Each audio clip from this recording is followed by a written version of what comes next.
Hi guys, so this is me walking down the streets of Nairobi. I'm recording myself at the moment, and as you can see, it's raining. Walking the streets of Nairobi.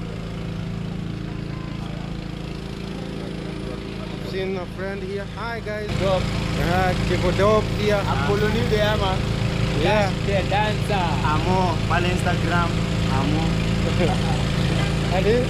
Yeah, utanipata pale Instagram kama we are about to match this video. Yeah, sure. Yeah, man. So those are some cool guys. I think they are upcoming artists. This particular day, I spent part of it exploring some streets in Nairobi to see how good they are. And I know most safari-bound visitors who come to Kenya spend at least one night in Nairobi, which is known as the safari capital of the world. But most of them rarely get to spend time in the city itself.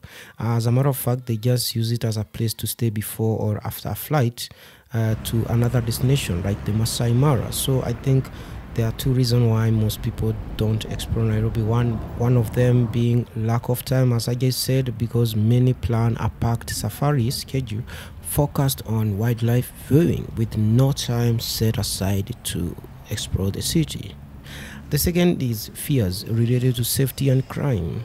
Nairobi isn't the safest city in the world, but you can safely explore the city if you take precaution, like I did, because I moved around with a very expensive camera, avoiding streets and alleys that I felt could have bad elements. And as you can see from these videos, some places I'm walking are actually sparsely populated. You can do that, and there are beautiful things to see along this part. You can see some historical buildings and museums. You can actually even see the colonial time buildings with the unique Freemason kind of architecture. So there are a lot of things you can see in Nairobi. You can even walk into some unique restaurants. We have Chinese restaurants, Italian restaurants, and a lot of other attractions.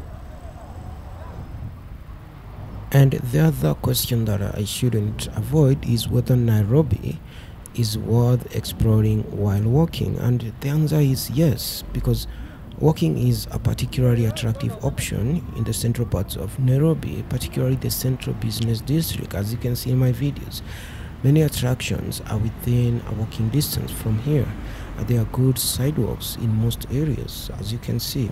If traffic is bad, it's also often faster to walk than stay in the taxi or the bus.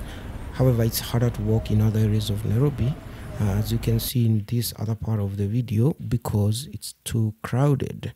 Sometimes it's disorganized. You come across motorcycles riding on the long side of the road. You have mkokotenis, that is the carts, the rickshaws and the tricycles. So yeah, and then you have so much chaos and noise, so it may not be safe. These are also the areas that sometimes have high rate of crimes. You can easily be mugged, so try to avoid those areas.